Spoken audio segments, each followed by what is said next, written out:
কথা বলেন না কেন? দুনিয়া কারে থাকতে দিছে বেটা? সাদ্দাত কই? নমরুদ কই? ফেরাউন কই? কারুন কই? পৃথিবীর জালেমরা কই? সম্পদের লুভিরা কই? দুনিয়াদাররা কই? বলো মিয়া, বলো কই? কেউ টিকছে দুনিয়া? কেউ টিকছে? আমরা কিতাবে পড়ছি ভারতের দিল্লির এক বাদশা ছিল শের শাহ। শের শাহ 40 বছর একটানা যুদ্ধ করছে এই রাজত্বের জন্য, দিল্লির রাজত্বের জন্য। ওনার বয়স যখন 65, তখন উনি দিল্লির বাদশাহী পুরা পাইছে। সেদিন পাওয়ার পরে একদিন আফসুস করে বলতেছে, হায় দুনিয়া, তুই আমারে যখন ধরা দিলি তখন আমার কবরে যাওয়ার সময় হয়ে গেল। মানে আজ 40 বছর মেহনত কইরা দুনিয়া যখন বাদশাহী নিলাম, তখন আমার কি শুরু হয়ে গেল? কবরে যাওয়ার টাইম। দুর্বল হয়ে গেলাম তখন। দুনিয়া মনি, দুনিয়া বড় ধোকা দেয়।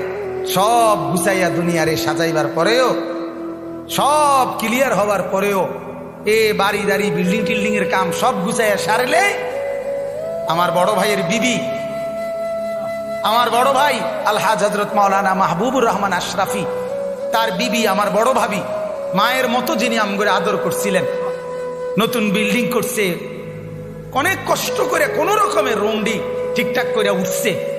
এরপরে আপনার বুধবার দিন নতুন ঘরের বাজার করছে, চাল ডাল তেল সব কিনা, চালগুলো সব ড্রামের মধ্যে পড়ছে, তরকারি ফ্রিজে কুইটা রাখছে। বৃহস্পতিবার দিন স্ট্রোক করছে, শুক্রবার দিন জুমার নামাজের সময় কবরে চলে গেছে।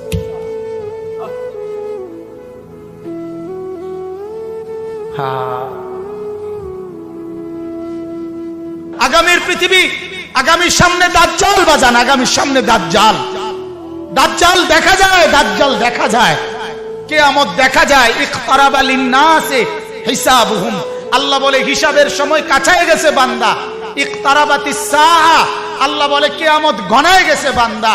আরে যিনি বানানেওয়ালা তিনি বলতেছে, ও আমার বান্দা, আমি না বলছি এই নবী শেষ নবী, এই কিতাব শেষ কিতাব, এই দিন শেষ ধর্ম, আর দিতাম না রে।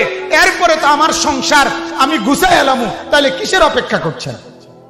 আল্লাহ যখন বলবে এই জাহান্নামী, আর কোনো কথা বলতে পারবি না, সাথে সাথে জাহান্নামের আযাবের, জাহান্নামীর গলার আওয়াজ, কথার শব্দ বন্ধ হয়ে যাবে। এরপরে আর কোনো শব্দ জাহান্নামী উচ্চারণ করতে পারবে না। আরো জঘন্য কথা আছে, তাফসীরে মারিফুল কোরআন লিখছে,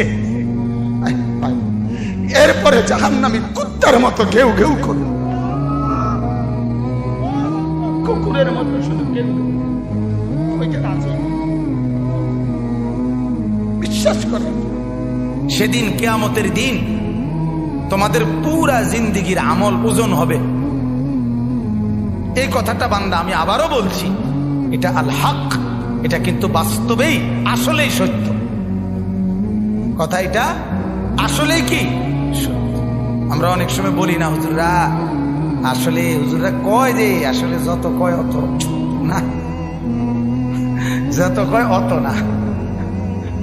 এমন বুদ্ধিমান আছে না, কথা বলেন না।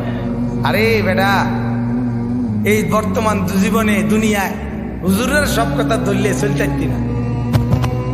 আরে ডাকায় তো, তাহলে তুই যদি চলতি নাই ভারস, তাইলে তোর তো আল্লাহ তাআলা দুনিয়া ফাটাইতো। ওরা সব দৈরে আল্লাহর কথা চলতে পারবি দেখেই তো আল্লাহ তোমার দুনিয়া ফাটাইছে, ঠিক কিনা বলেন নাকি? আল্লাহ তো বলছে আমি বান্দার উপরে সাধ্যের অতিরিক্ত কিছুই চাপাইয়া দেই নাই, জুলুম আমি করতেই পারি না। আল্লাহ জুলুম করতে পারে? কথা বলেন না কেন? তো ইন্নাল্লাহ লা ইয়াযলিমু মিসকালা যাররা, আল্লাহ তাআলা এক যাররা পরিমাণও জুলুম করতে পারে না। তো তুমি এটা কি কইলা? তুমি এমনি কেমনে বললে?